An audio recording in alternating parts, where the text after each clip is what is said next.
For Melbourne. Thank you, Speaker. I second the motion. This government is hurting people and this parliament needs to stop them. Over the summer, when most of us were relaxing and spending time with family and friends and winding down, this government was spending time attacking the poorest of the poor and putting them under so much stress that many people were even taking the ultimate step and taking their own life.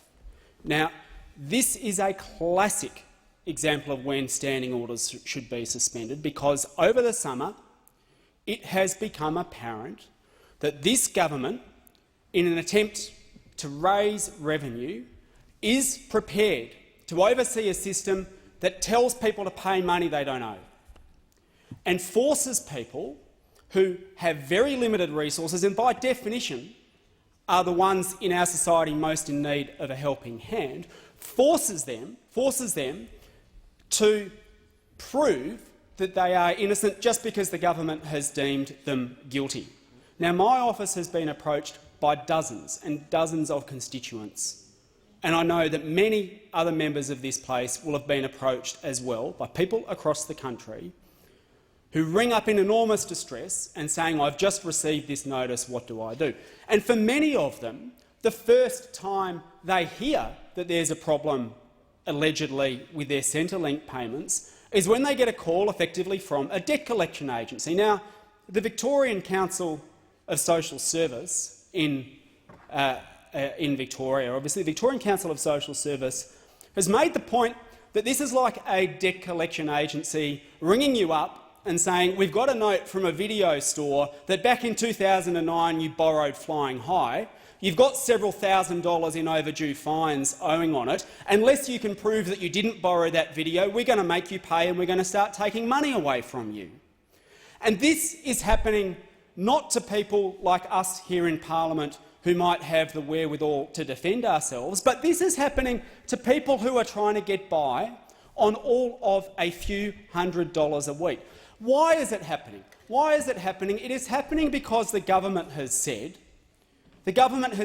in order to do things like fund a $50 billion tax cut to the top end of town, in order to keep making sure that the likes of Gina Rinehart can buy cheap and subsidised petrol by giving them a tax break, we are prepared to go after those who don't tend to have a spare $10 or $26 million lying around to run an ad campaign or to donate to political parties. We're going to go after them to say balance the books. Well, it takes courage to stand up to the top end of town and say you have to pay your fair share to help balance the books, but it is absolute cowardice. It is absolute cowardice to turn the machinery of government onto those who are unable to defend themselves. And that's what this government has done.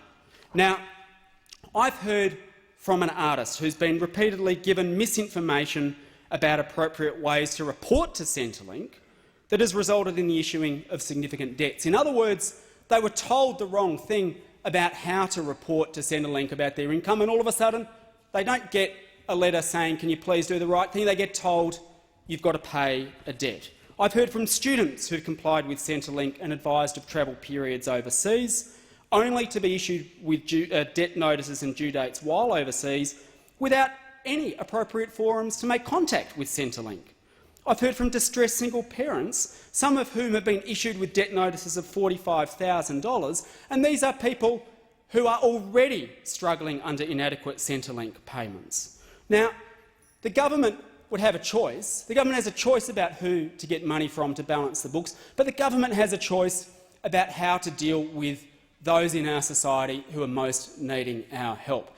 The 20% figure of incorrect notices going out, I suspect, is an understatement. I suspect you're going to see a lot more than that. And when the Senate turns its attention to this in coming days, we are going to see in a lot more detail just how bad this system is and just how brutal the government's approach has been. Everyone in this place would accept if someone's not entitled to something, then they shouldn't be paid it under the law. The question is, when there's a grey area, what do you do about it? Do you go headstrong and charge at the most vulnerable in our society and say you have to pay tens of thousands of dollars even though you might not be owed, or do you take a more sophisticated approach? And we need to do this now because it is hurting people. The time has expired.